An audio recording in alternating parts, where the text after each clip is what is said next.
అమ్మయ్యా, మొత్తానికి తుఫాను తెరపిచ్చింది. ప్రస్తుతానికైతే సేఫ్ జోన్లోనే ఉన్నా. వర్షాలు పడడం వల్ల పొలాల్లో మొత్తం నిండిపోయి, వాగులంతా నిండిపోయి, చెరువులు కట్టలు తెంచుకునే స్థితిలోకి వచ్చేసినాయి. మా రొయ్యల గుంటలకి వాగులకి పెద్ద తేడా ఏం లేదు. 1-2 గంటలు. ఇంకొక రోజు కానీ స్టార్ట్ చేస్తుంటే ఇంకా మేము నెత్తిన గుడ్డ వేసుకోవాల్సిందే. 4 to 5 lakhs లాస్. ఇది మామూలుగా అయితే రోడ్డు. ఆ రోడ్డు చూడండి ఎన్ని నీళ్ళు వచ్చిన రోడ్డు మీద. ఈ ఇక్కడ చెరువులు కట్టలు కూడా బాగానే జారిపడి ఉన్నాయి వర్షాల దెబ్బకి. అది కానీ ఇంకో కొంచెం వర్షాలు పడింటే ఈ చెరువు ఆ చెరువు రెండు కలిసిపోయేవి.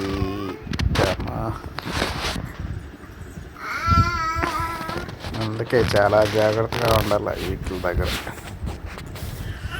అయినా మన చేతుల్లో ఏముంటుంది?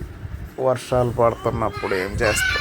మన చేతుల్లో ప్రకృతి విలయ తాండవం నిన్న బాగా కనిపించింది, టెన్షన్ పెట్టించింది బాగా.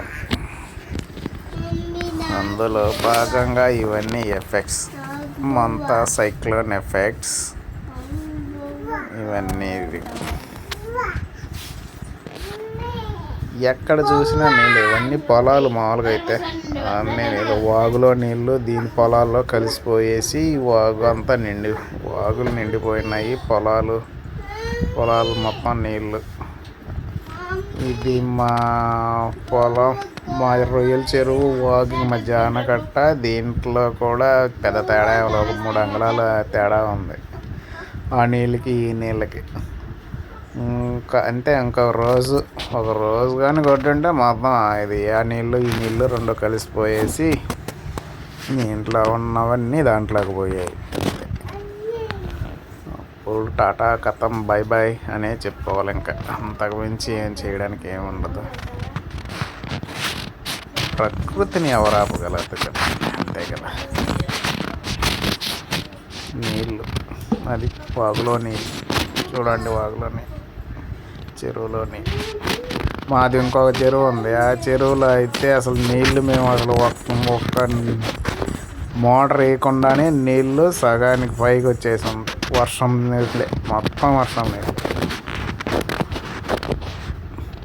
ఇంకొక చెరువు దగ్గర కూడా ఇది ఎంత పొలాలే, ఇక్కడ కూడా మొత్తం అంతా నీళ్ళే కనిపిస్తున్నాయి.